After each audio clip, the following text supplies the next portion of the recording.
Good day everybody, welcome back to another video on the channel. This is my top 5 tips of the month. As you know, every month I put together a video that kind of locks in all these different tips of things that are coming on in the future, but mainly stuff that is about the month. And this is the month of March. Let's kick things off with tip number 1, and that's all about the Captain Britain objectives, which you can see have all been done on my screen. I've just got the other one for the side quest, which is something that we're going to talk about in a minute. But those particular objectives are very doable and easier to grind, especially because there's Road to Labyrinth, there's normal difficulty where you can go and grind this stuff. A lot of the times you can look to other content like arena or incursions in order to get these done, but I personally find questing a little bit more easier to do because I know certain areas where I can have low energy spend.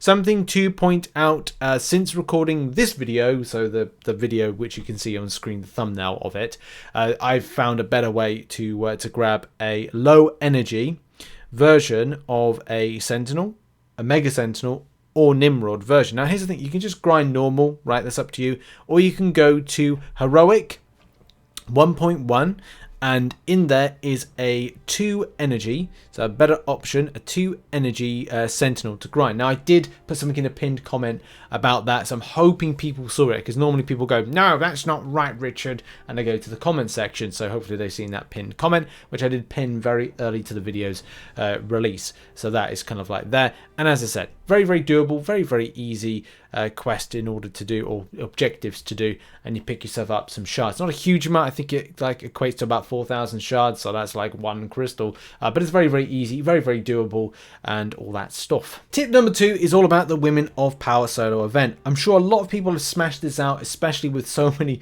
like days left on it, but I'm sure a lot of people have indeed kind of like done this. A lot of times doing an SP3 is the best way to go with any type of female-based champion, even more so if you've got a 6-star, because you get 250 for the champion fight win and also an extra 100. Now, any champion, any female champion will do. An arena is, in my opinion, one of the best places to go, especially if you've got a lot of female-based characters. For someone like myself that likes to grab some units for my trouble, and even more so when there's certain things like arena wins, like time this around arena wins a hero use, and you can find that you're doubling up and tripling up on what you're taking home. There's little 25 units, even though some people may go, nah, 25 units, but the revive, health potion, man, that is a nice little extra nugget to pick up, and I do enjoy kind of like just kind of grabbing that stuff. So yeah, even kind of just putting in some females. Look, there's the female there, there's a female right there, and even kind of going like, right, well, I'm just going to allow myself to get you know, build up the power that I need to, but mainly just going like, look, there's, what is there, quickly grind through this, there's 600 points on offer, sorry, 750 points on offer just by simply doing or 200, sorry, I should say, like 250 plus further 200s, because I'm using 1 6-star and then I'm using some other 5-stars. So the 250 right here, so that's 250 points just in like a matter of seconds right there. I'm sure like I could have done that quicker and I get more. And the same thing now, like they're just easy to grind points. And in arena, it's good if you've got stuff like arena wins on, use 6 stars. And as well, look to grab units. It's a good opportunity to grab units. We're 3 months out from July 4th deals, and unit grind is very, very important, which is something I'm going to mention in a further tip. And yes, it only seems apt that we go into tip number 3 and talk about unit information and grinding. Now, at the point of recording this video, it's still a case that I'm continuing on with my non-spending in Marvel Contest of Champions. As a lot of you know, I haven't been happy with the way that Cavalier have dealt with some deals as of the result of the 26th of December 2021, and further when it comes to the stability and improvements of the game when it comes to input systems, which has been rather disappointing. However though, to the point of this particular section, units, okay, we need to grab some units. July 4th deals are coming around the corner, and as well it's important to look into doing solo event grind to grab revives and health potions, because it allows you to take away the spend of units versus focusing on content. So that's something that I try to kind of balance well together. So I've tried very, very carefully not to dip into my 4,290 units, which if you've been following the channel, you can definitely tell that that's gone up, and especially very naturally, organically, not with a huge arena grind. But that's something I will be doing in a later video. I will be going in more in depth of how many units you can grab between one point and another point. But at the point of getting this video out, it is Sunday, the 13th of March, right? There are, as per this this particular video going live, 3 months until July 4th deals, 113 days until July 4th deals, 16 weeks until July 4th deals. Those are very key bits of information. Why is that? Well, it gives you an idea of the extent of units you'll be able to get back between now and July 4th, right? And I think that's very important. It also gives you an idea of like doing non-arena unit grind and how much you can get, and also like how much you can budget. Because another important factor is that when Act 7 finishes, you will have an option of a deal. That particular deal, that unit deal, may be incredibly spicy for you to then go, right, well, there's some more rank 4 materials for 6 stars. There could be something else. And that's something to really hone in and bear in mind. So that's something that I may be saving up for, depending on what the deal is going to be like and whether or not I feel like I want to go for it. And I might do, because it could mean that as the end of an act, it could be very spicy, but also for other content I need to do, like I would need 100% Abyss, I would need 100% Act 6 stuff that I've put on the back burner because I'm a busy boy, I've got life and stuff to do. But look, to the point, right? 450 units from auto fighting, heroic, normal, master, very doable. 450 from doing uncollected, maybe auto fighting for higher up players. Then you've got the monthly calendar. 300 units can be got from that, get 100 a month. Doing a variant classic gives 150 units as an optional thing if you want to do. Solo events between now and July 4th with 25 units a time. It's 2,825 units over the course of 113 days. And if you have the Summoner Sigil, you'll get 75 units a week. Times 16 gives you 1,200. This can mean that non-spenders, free-to-play players, will get upwards of 5,075 units by following that particular grind element. If you are a spender and get the Summoner Sigil, you get 6,275. And if you are particularly successful with your Alliance events, your 3-day Alliance events, which will be 37, you can get an additional 925. That's really good. That gives you a real kind of perspective of what you can grind between now and then. I will be doing an arena breakdown of adding some extra to the totals, but I haven't finished it yet. And as well, as time goes on, I might put it out by Tuesday. So look forward to that in the channel, and I'll break that down and talk about it. Next is tip 4, and this is all about the side quest. Now, as a lot of you know, I have actually been asked this question. I am a little bit surprised I have been asked it, but just to confirm, to get more discs and how to get more discs, they open weekly and you'll be sent them in your inbox. Okay, that's how that's going to be done.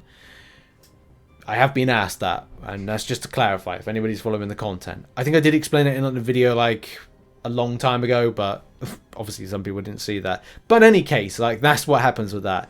Also, in order to do, if you're a Cavalier player, yes, you will need to kind of use a female champion to go through America Chavez, Hella, as well as some of the various other champions that you will see, like Angela, like Kitty Pryde, like Gwenpool, like Medusa, Quake, and Penny Parker. So you will need to finish them off with females if you're a Cavalier player to access the Prime Sentinel programming things. And that's just the objectives.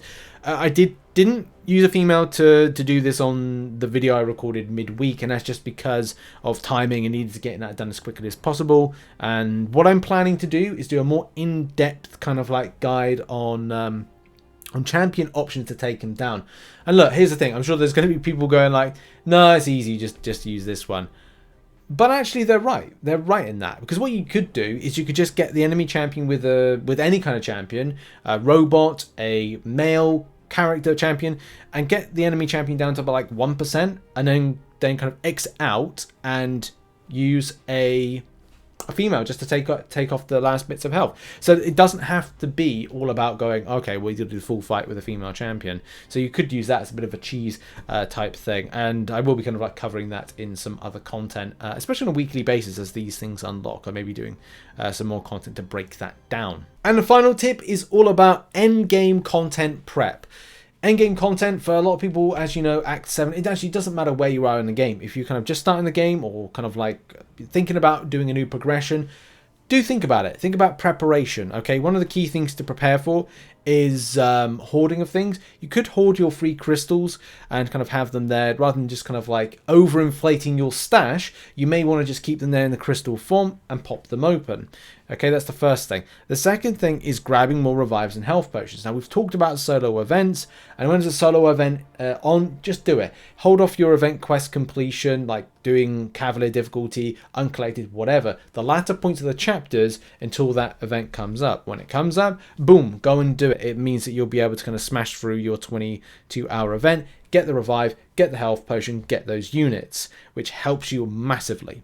When you want more things like revives and health potions, I'm actually working on a video, but it's taking some time to do, to go back to certain areas where revives and health potions actually appear the most. For me, there are multiple places, but one of the best places that revives and health potions reappear, or at least energy refills as well, is Act 3.2.6. However, though, there is opportunity on Act 2.5 where you can find yourself getting again, lower energy spend for getting revives and health potions, and as well energy refills. So there is kind of lots of options there, and as well some other pieces of content that I've been working through. I've been finding them, but I'm doing some more research. I'm also testing out theories with that first before releasing a bit of content on it.